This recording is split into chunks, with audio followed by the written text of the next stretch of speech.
ভাড়া নিয়ে যে কেলেঙ্কারি হয়েছে আর সরকারের মন্ত্রী এই বিভাগের যে সমস্ত কথা এক এক সময় এক একটা বলেছেন, আমরা জাতি হিসাবে লজ্জিত। আমরা জানি না উনারা লজ্জিত অনুতপ্ত কিনা। তাদের উচিত ছিল এই ঈদের যাত্রাটাকে কমফোর্টেবল করা, আরামদায়ক করা, স্বস্তিদায়ক করা। এটা তারা করতে পারেন নাই, ব্যর্থ হয়েছেন। ভোট তো জনগণ দুইটাই দিয়েছে, তাই একটা হালাল হলে আর একটা হারাম হবে কেন? আর একটা যদি হারাম হয় তাইলে আর একটা হালাল হয় কিভাবে? আজকের এই দিনটি মুসলিম উম্মার জন্য আল্লাহ তাআলার পক্ষ থেকে একটা নিয়ামত। এটা জুলাইয়ের পরিবর্তনের পরে দ্বিতীয় ঈদ উল ফিতর। এর আগে গত বছর আমরা একটা ঈদ উল ফিতর উদযাপন করেছি। আমরা যাদের রক্তের উপর দাঁড়িয়ে এই বাংলাদেশ পেয়েছি তাদের কাছে আমাদের একটা দায়বদ্ধতা আছে। শহীদদের কাছে, আহতদের কাছে, পঙ্গুদের কাছে, জুলাই যোদ্ধাদের কাছে, নির্বিশেষে বাংলাদেশের মুক্তিকামী সমস্ত মানুষের কাছে। ঈদ আসে খুশির বার্তা নিয়ে, এবং ঈদ আসলে বিশেষ করে শহরে নগরে অবস্থানরত জনগণ নাড়ির টানে বাড়ির দিকে তারা ছুটতে থাকে। সেই সময়টা অতীতেও বিভিন্ন সময় অনেক গ্যাঞ্জাম ছিল, সমস্যা ছিল। এবার সমস্যাটা হয়েছে আরো বেশি মাত্রায়। আমরা খুবই ব্যথিত, আমরা লজ্জিত। পরিবর্তিত বাংলাদেশে এটা হওয়া উচিত ছিল না। ভাড়া নিয়ে যে কেলেঙ্কারি হয়েছে আর সরকারের মন্ত্রী এই বিভাগের যে সমস্ত কথা এক এক সময় এক একটা বলেছেন, আমরা জাতি হিসাবে লজ্জিত। আমরা জানি না উনারা লজ্জিত অনুতপ্ত কিনা। মানুষ, স্বল্প আয়ের মানুষরাই বেশিরভাগ যায় গ্রামের দিকে।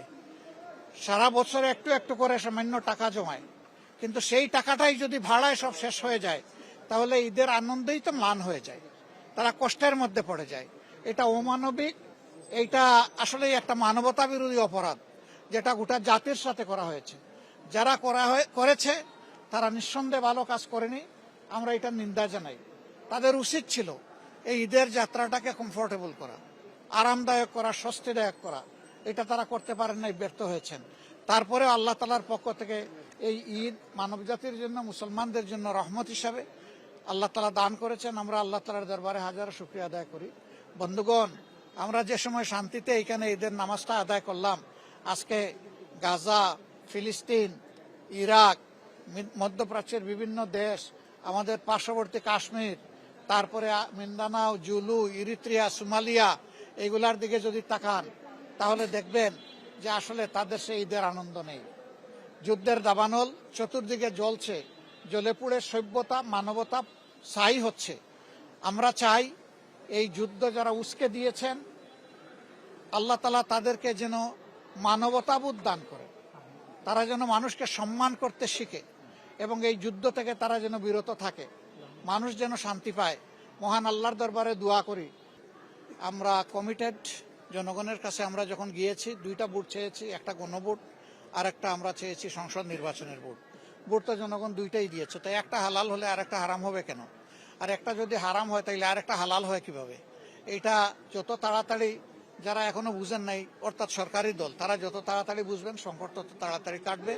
তারাও জাতির সামনে কথা দিয়েছেন, তারাও গণভোটের কথা বলেছেন, তারাও গণভোটকে সমর্থন করেছেন।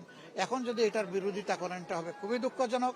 আমরা চাই জনতার সর্বোচ্চ রায়কে সবাই যেন সম্মান করে।